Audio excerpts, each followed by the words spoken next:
said we're going to hurt some now. I think some of the countries are going to starting to come around. It's just going to be good. I really believe that. You have faith in Trump? Yes, I do. I think he's doing the right thing. In order for us to get back to where we need to be, he needs to get the money somewhere, and they're charging us.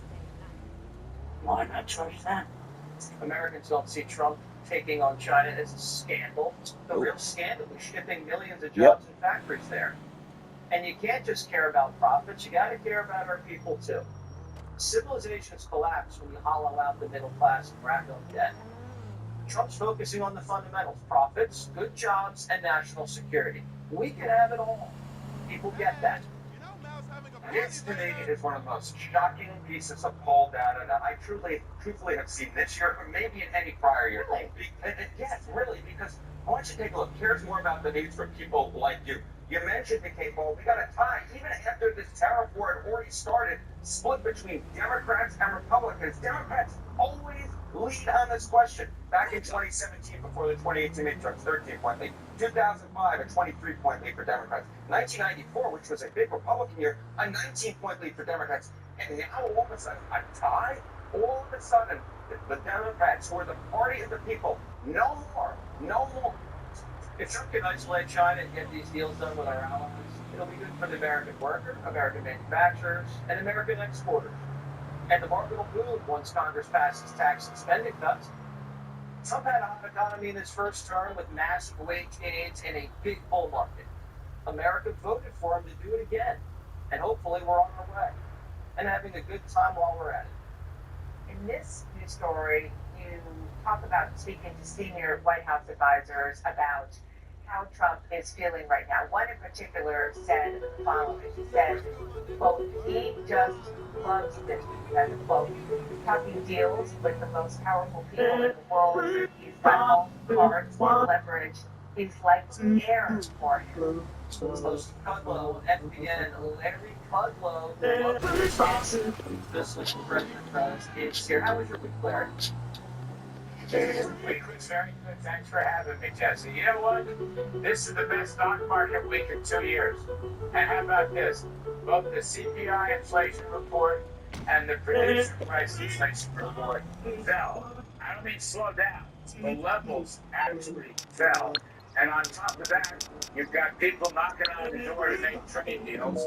We can talk about that when these countries come around. Making close to a couple of trade deals would be very, very important. And also, the House passed its budget resolution, which means they're going to go full speed ahead in reconciliation with a big, beautiful tax cut, as well as deregulation. I'm waiting. A little liquid gold deregulation, and yes, also, sure, let me check. Tariffs that will protect us against unfair trading practices. I'd say on the whole, Mr. Trump and his policies had a very good week. So Larry's not a panicking. We knew that. Okay, got something. Between the heat wave and the gas prices, there's never a quiet day in the great state of San Andreas. According to these police reports, some R&D guy finally cracked and decided a suit of heavy ballistic armor and some automatic weaponry was just the kind of therapy he needs. But as entertaining as that sounds, there's also a business angle here. If you can get some of that suit back to your tech guys at the bunker, they should be due a major research boost. Consider yourself incentivized. Close with Vietnam, which is a fabulous story. Also, Korea is in there, and also India is in there. And although I don't expect any miracles, the European Union is in Washington talking to our trade team. So the deal, I think, will lend credence to what the president can do and is trying to do, and that is protect American workers from unfair trading practices. You laid it out great in your introduction, I thought. And it will add credence to the stock market. You know, remember, it's not Wall Street versus Main Street. 60% of Americans own stocks. The middle class, working folks, IRAs, 401ks, pension funds, they own stocks too. But I think you'll get a lot of confidence that Mr. Trump's plan of reciprocal trade, fair trade, level playing fields, okay, That will give tremendous confidence. We can get some deals up, and I'll bet you see a massive stock market rally. Absolutely, 100%. Well, the Democrats want to criminalize the whole deal. And now, I'm not a big Wall Street guy, but I always understood insider trading as this, Larry. When you have inside information and you tell your wife or your buddy or your uncle or your colleague and you whisper it to them and then they make that trade based off that insider information. When Trump says to Hi, what do you need? Is that illegal? Sure, no problem. No, of course it's not legal. But by the way, Jesse, you're dressed so beautifully you could easily be a Wall Street guru, a Wall Street investment banker. There's no question. If I could do math, I'd be downtown right now, Larry. Okay, I get it. But I mean, see, he posted that thing very early in the morning. I'm not sure the decision was even made for a 90-day pause until later in the day. But he was just saying, don't panic, okay? And I think that's right. I don't see what laws are being broken here. Democrats just they're like little ankle biters. Follow you around and they're always biting your ankle. That's all they ever do. It's really too bad. You know, Democrats were for tariffs to protect workers before they were against them. Isn't that odd? It's like John Kennedy ran for him. And he lost based on that flip-flop. Maybe they'll lose in the midterms based on this if everything comes together. Larry Fink, not a good Larry, kind of a not-so-good Larry, said this about the economy. Listen. Yes, I do believe we're probably starting, if not we're in a recession. Yes, I think the market is still underestimating how high inflation can get. This is not a pandemic. This is not a financial crisis. This is something that we've created. But in the short run, I'm petrified at some of these issues. So he's petrified, Larry. You know, Larry Fink is a smart fella. Man, fuck all that Larry Fink is a smart fucking fella bullshit. We $36 trillion in fucking debt. We shouldn't be listening to shit that anybody got to say that put us in debt. Donald Trump came in here to save this motherfucking country, man. How fucking stupid are we really? Is the fucking question. That's what I'm asking. God damn. We some stupid ass fucking people, man.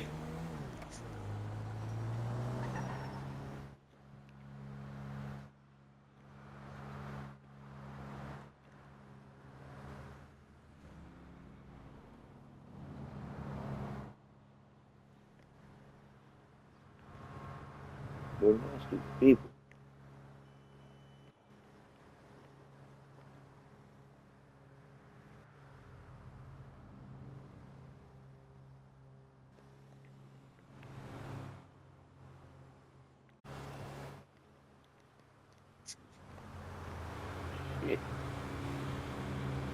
Sometimes I agree with them. Many, many times I disagree with them. All I can say is, all these recessionistas on Wall Street, where's the evidence? Where's the actual evidence that manufacturing is falling? Actually, manufacturing output has been rising. So is business equipment. Consumers are still spending. As I mentioned earlier, the inflation index, I mean, people talking about big inflation. Meanwhile, the inflation indexes are actually coming down. We've got deflation, which isn't a bad thing if it gets lower prices for working folks for a change. When you go through the numbers, I don't want to get too complicated, but when you go through the numbers, I would say to you, a recession could only happen if there's some weird event, but I don't see it. Think of it this way, Jesse. Think of it this way. The tariff revenue story might be 300 billion, maybe a little more. I'll call it 400 billion. Okay, fine. A lot of that's going to be reduced when it gets to the consumer, but call it 400 billion. Now, look, we're in a $28 trillion economy, and these budget resolutions will have roughly, Jesse, $5 trillion worth of tax cuts, both extended tax cuts and brand new tax cuts. All right, so just think about that. $5 trillion in tax cuts is a lot more than 300 or 400 billion. Even I can do that math, Larry, and I like to keep it simple. Maybe next time I'm off, you sit in my chair in the 5 and you school Jessica. Because I think everybody would appreciate that. Have a great weekend, Larry. I'd say thanks for having me, Jesse. I appreciate it. Democrats fall in love with a gangbanger. Right back. The Supreme Court ruled last night that a gangbanger, who Democrats describe only as a Maryland dad, has to come back after Trump deported them to El Salvador's mega prison. Democrats spiked the football.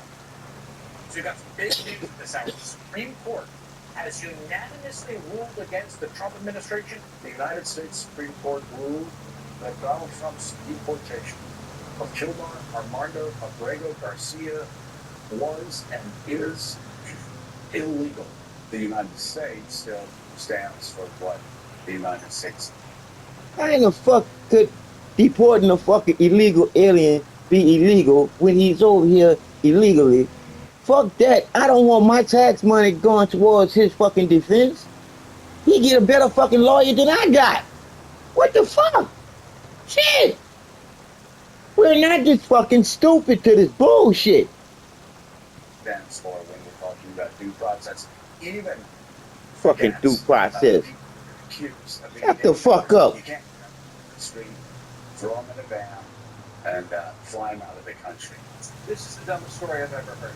Trump deported an illegal alien gangbanger from El Salvador back to El Salvador. And the Supreme Court saying he has to fly all the way back so we can deport him all over again in a different way.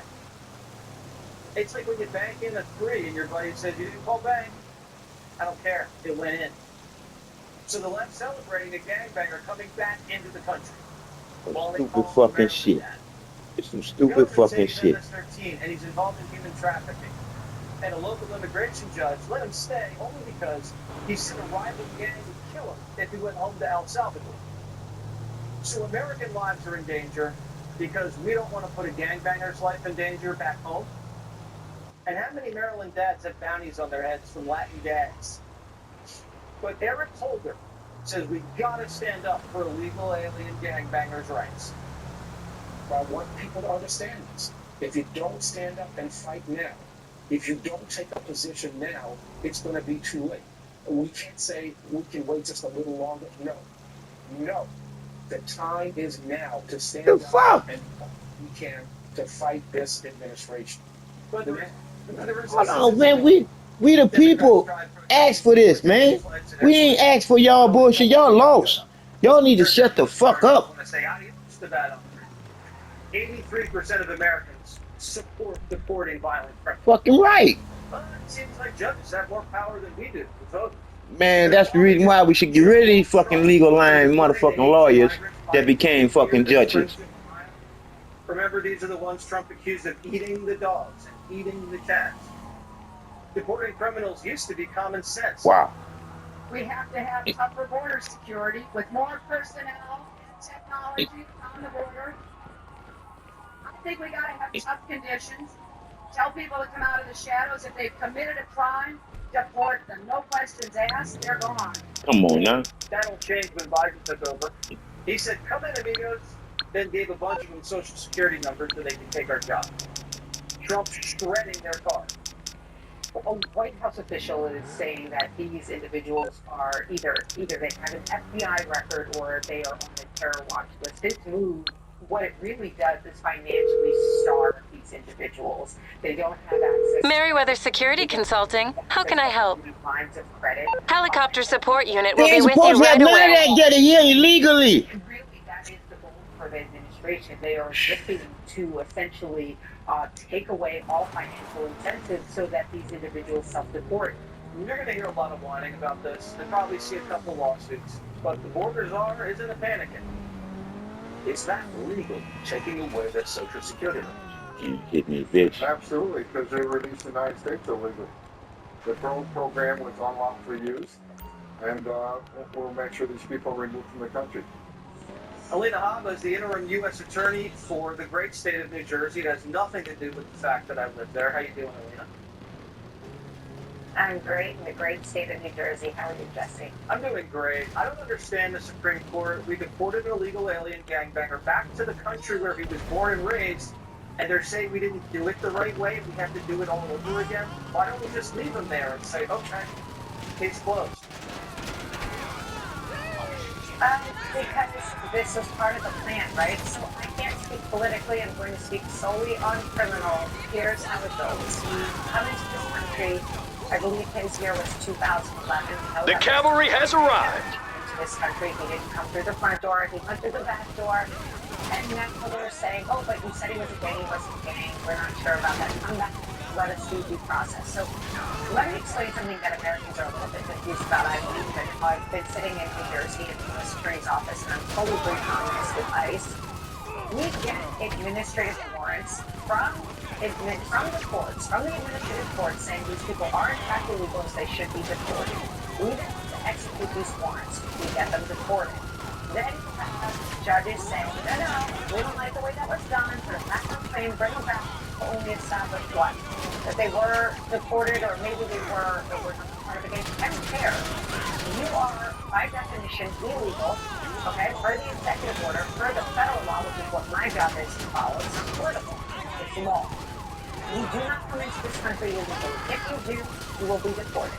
Period. The end. Full stop. That's it. It's pretty simple. And I don't want these people. You know, when you go through this, when you're fighting laws, when you're fighting federal laws, when in my state, in our state, Jesse, and obviously you're my neighbor, but in our state we have issues where we have politicians standing up and trying to make a point, and directing state and local officials to listen to federal law. Things that benefit the people you represent. I would love to see the state of New Jersey. I would love to see America. Everybody come together and say one thing.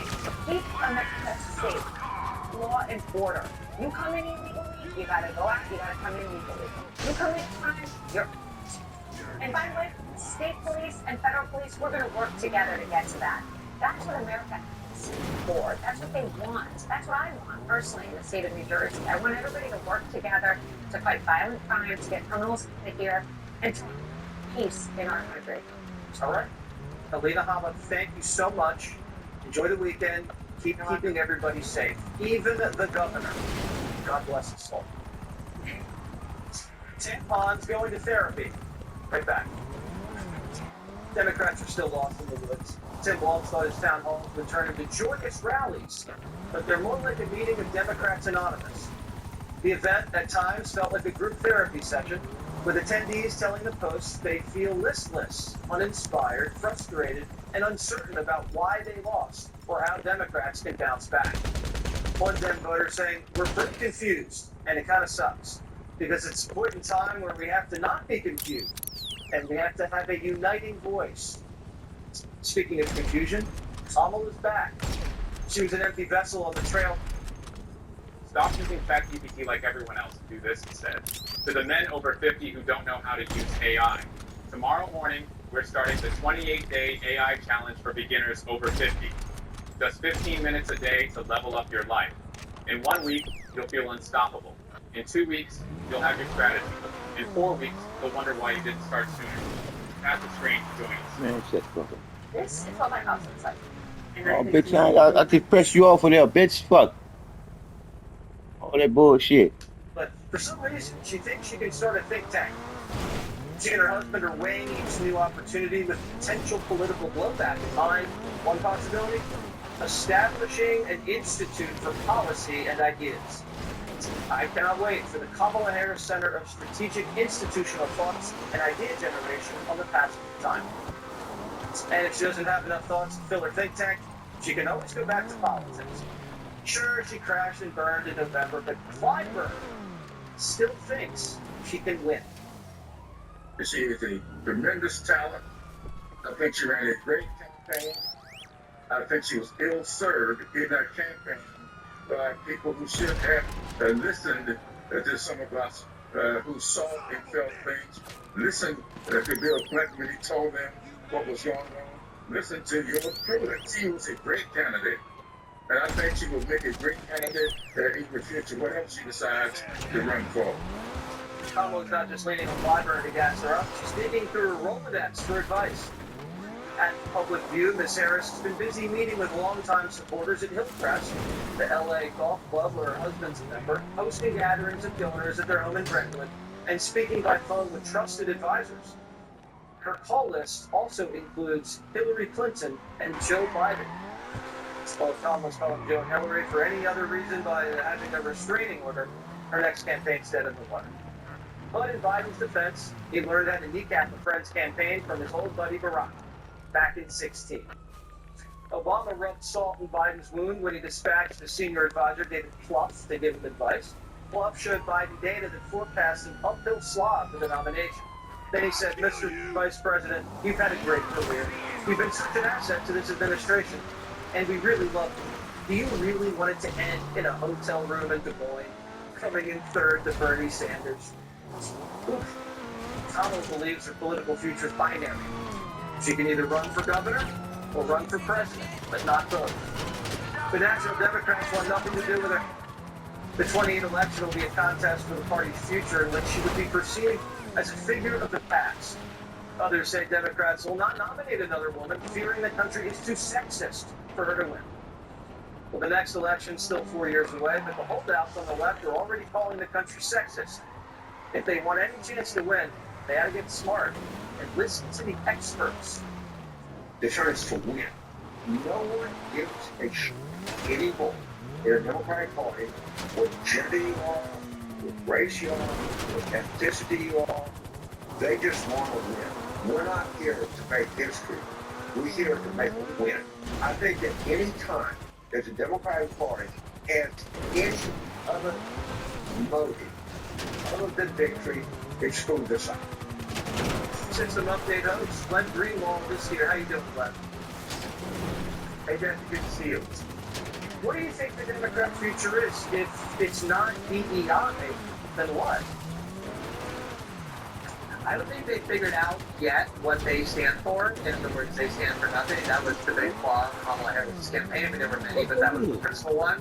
And I think it's so odd, Jesse, that the theme of Kamala's campaign for the last month was that Trump is a fascist, Trump is Hitler, Trump admires dictators, he wants to impose a white supremacist tyranny on the United States, and then she loses, and Adolf Hitler wins.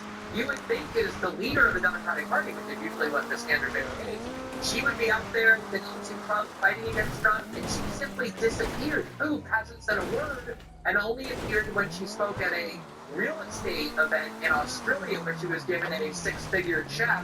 Doesn't really give Democrats, I think, a lot of confidence that she actually believed anything she was saying, and it just is the kind of politician she is. Yeah, none of the Democrats believe that. Or Gretchen Whitmer wouldn't be in the Oval Office thanking Hitler for helping her clean up Lake Michigan.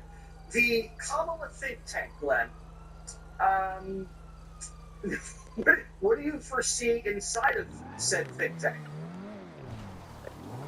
I was just actually talking to a few people about this, including people I was interviewing.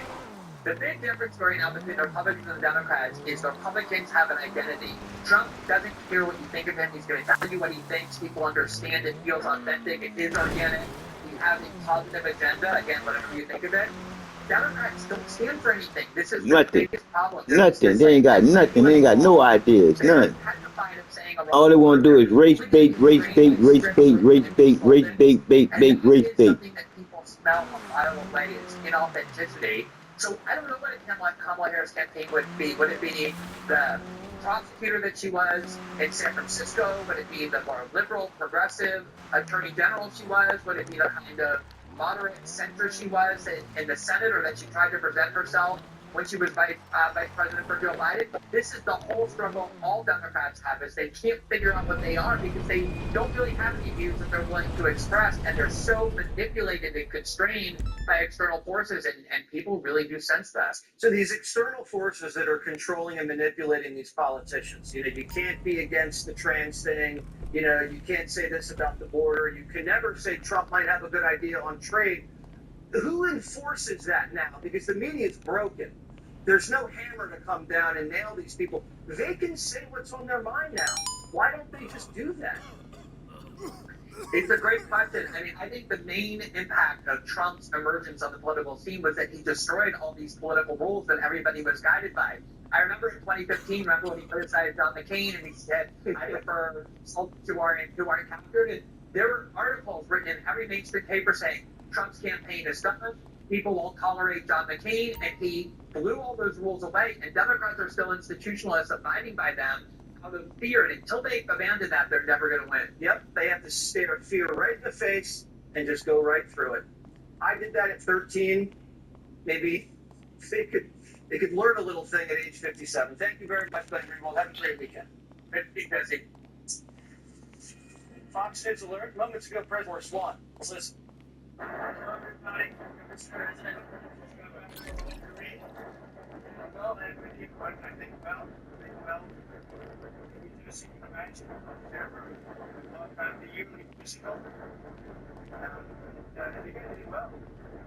think they're releasing the report on Sunday. It's not expected to happen. It's great, amazing price stars. Suggestions or advice or anything you need to take up a little bit, but overall, I think everything's very good shape. Good on, a good soul, very good soul.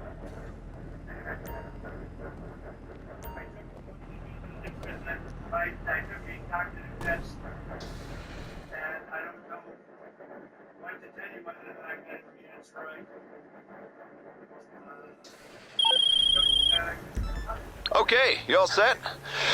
Nothing like transporting a batch of arms across the most violent state in the country to give you that serotonin spike, right? You know, this used to be one of the agency's hazing rituals, but I digress. The store's all set to take receipt of the goods as soon as you drop them off.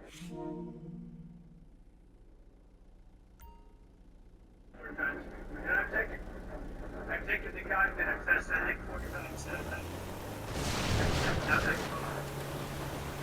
what you want.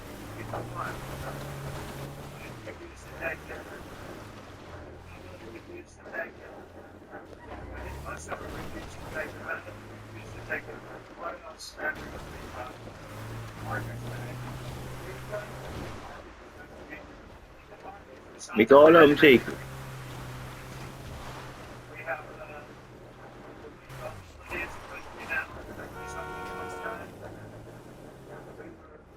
Losing billions of dollars and now we're making right. And we then wrote it down to 10%. And so that made it a little bit less, but I did that because I wanted to be fair. Yeah.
Hey, what's up? Sure thing. Limo en route.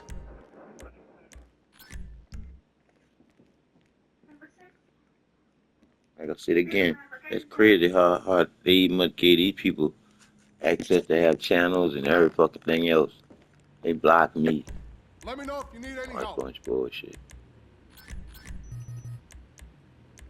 Our system is a corrupted system of bullshit. Good purchase. Ran by a bunch of fucking criminals. And it's our fucking fault. We ain't doing shit about it. It is what it is.